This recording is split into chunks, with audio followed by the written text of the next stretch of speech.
Here we are, stepping into another episode of It's All About You.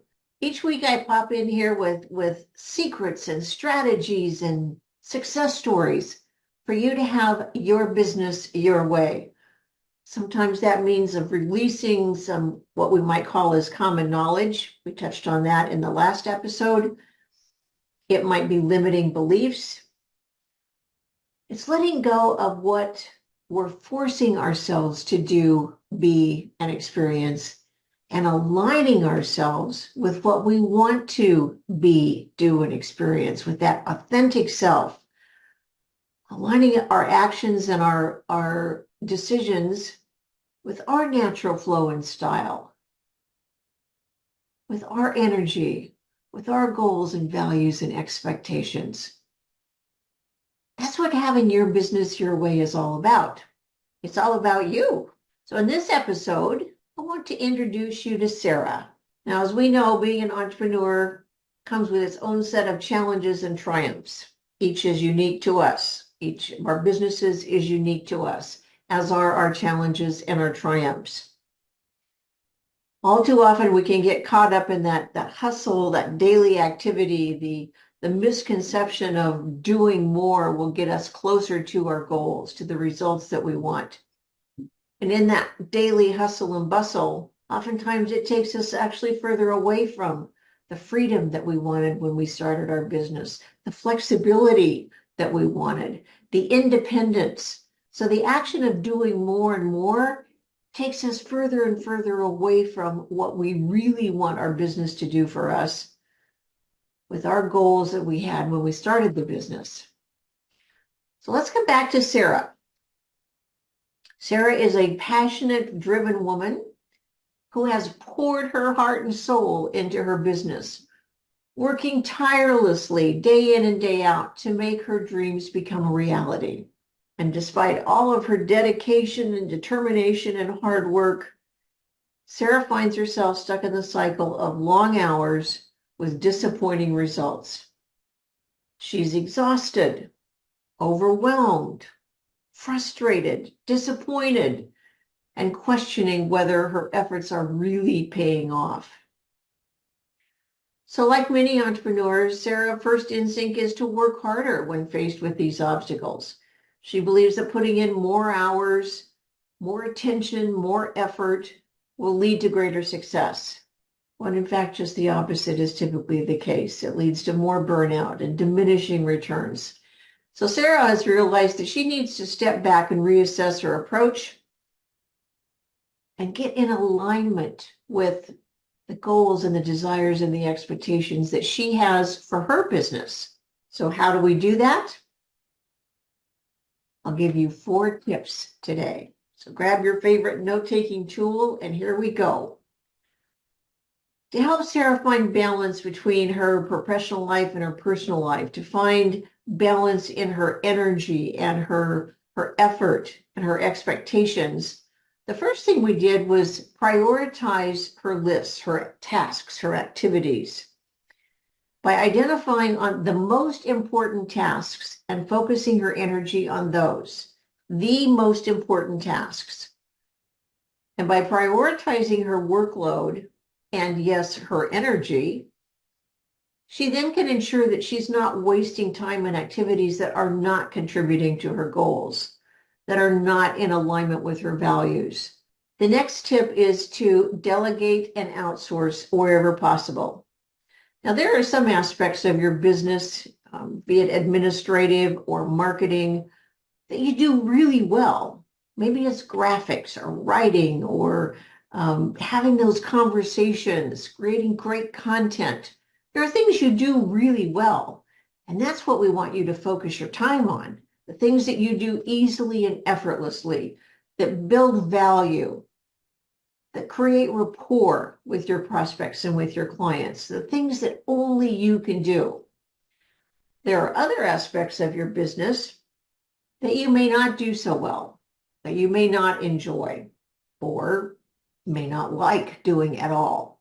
Those are the items that we want to delegate or outsource, and it does not have to be a big investment. To the contrary, It can be a relatively small investment. Maybe it's just a couple of hours a week that someone can take these tasks on for you. What might take you 4 or 5 hours, they could do maybe in a half hour or an hour because that's their area of expertise. So finding the right people that you can outsource to and delegate to free up more of your time to do what only you can do. And that is to build value and rapport with your prospects and serve your clients to create that incredible client experience that you want.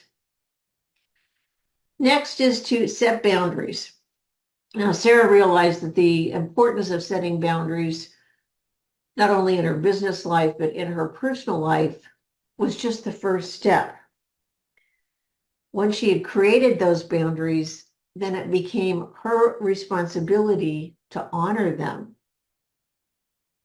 Not just having the boundaries, but also honoring the boundaries and respecting them. If you have a firm time that you're going to stop at each workday, then honor that. If you have a firm start time, honor that. If you take a 2-hour break in the middle of the day to engage in self-kindness or self-care or socialize or go out to lunch with friends, honor that. Create the boundaries that are going to give you the balance of your personal and professional life. It's going to fuel not only your heart and your soul, but also that need that you have for the social interaction. You are so much more than your business. It's so important to have that time for relaxation, to step away from the business, to disengage from it so that you can experience true balance. The next is to invest in self-development. Now, Sarah understands now that continuous learning and self-improvement are essential for her success. So now she actually schedules time on her calendar for acquiring new skills, for taking additional training, for maybe seeking mentorship or networking with other entrepreneurs, so that she has the opportunity to gain the insight and the perspective from others to help her, again, get closer to achieving her goals and experiencing success as she has defined it. And last is to evaluate and adjust. So what we incorporated into Sarah's schedule is to regularly evaluate the progress and adjust her strategies and her activities accordingly. If you've had your business for some time, you know that continued success is not linear. There are several steps forward and maybe a step back. And in those step backs, we have an opportunity for growth. So by staying in that learning mode, that forever being a student, if you will, keeps us resilient. It keeps us open to receiving, to learning, so that we can maybe navigate through some of these ups and downs with more confidence, with more conviction and more courage. So to wrap this up, yes, being a woman entrepreneur is a journey filled with highs and lows, ups and downs, incredibly exhilarating days and other days when we feel like this is not for me. And while working hard and dedication is important, finding the balance is equally important. Prioritizing your tasks and delegating wherever you can, setting boundaries and investing in self-development, staying adaptable, kind of fluid and resilient. That's how Sarah overcame her challenges. And my invitation to you is to do the same, because those skill sets that I've just shared with you will bring you closer to you having your business your way, to create a thriving business that does not compromise your sanity, that in fact contributes to your serenity. So you can have success and serenity. It's all about aligning with your natural flow and style, your energy, and finding that harmony, that resonance, that balance in your life. So if you're on a mission to really have your business work for you, if today's vlog sparked any ideas or revelations or ahas for you, let's chat about it. Please put a comment. And if you'd like my help in aligning your business with you, finding that balance, that wonderful, that resonance of serenity and success, please DM me. I'm here for you.